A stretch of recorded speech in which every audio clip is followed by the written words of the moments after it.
নবীজি আল্লাহ পাক বলেন, যদি আল্লাহর জন্য করা হয় তাহলে দুনিয়ার তন্ত্র মন্ত্র শক্তি কখনো নবীর রাস্তা থেকে কাউকে ফিরাইতে পারে না।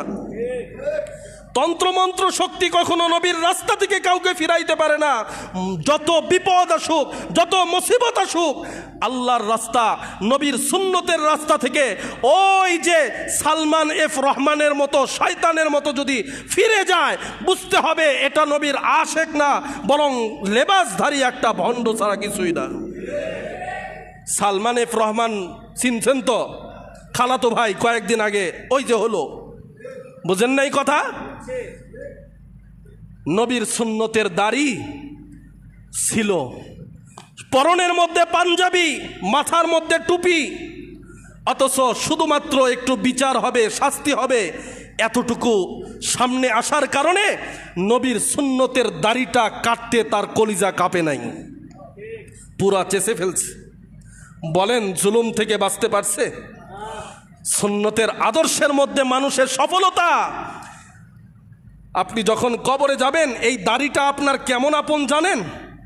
অনেকে তো আছেন এখানে, কষ্ট নিয়েন না, দাড়ি রাখেন না আপনারা, বিবি কষ্ট পাবে, স্বামী এই জন্য দাড়ি রাখে না, সন্তানরা পছন্দ করে না এ কারণে দাড়ি রাখে না।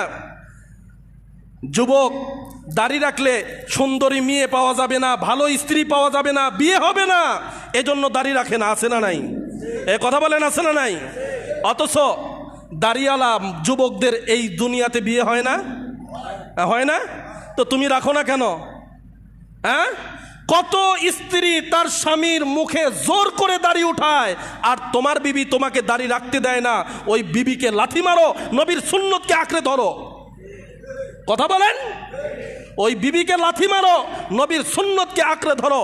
কারণ তুমি যখন কবরের মধ্যে যাবা, পয়গম্বর হাদিস শরীফের মধ্যে বলেন, কোন দাড়িওয়ালা মানুষ সুন্নতের সাজে যে নিজেকে সাজায় নেয়, এই মানুষটা যখন কবরে শয়, মুনকার নাকির ফেরেশতা শুধু কবরের মধ্যে নামছে বান্দাকে 3টা প্রশ্ন করার জন্য।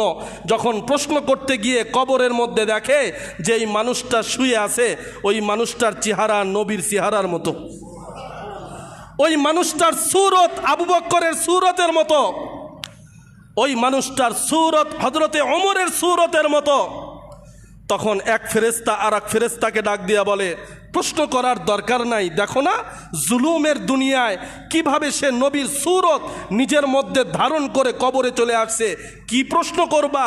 বাদ দাও, জান্নাতের দরজা খুলে দিয়ে বের হয়ে যাও। হে যুবক, তুমি দাড়ি না রেখে কাকে খুশি করো? দাড়ি রাখা নবীর সুন্নত, দাড়ি কাটা জাহান্নামে যাওয়ার আলামত। কোনো মানুষ যদি একটা দাড়ির মধ্যে খুর লাগায়, পয়গম্বর বলেন সে দাড়ির মধ্যে খুর লাগায় নাই, বরং আমি নবীর কলিজার মধ্যে খুর লাগাইছে। আমি নবীর কলিজার মধ্যে খুর লাগাইছে।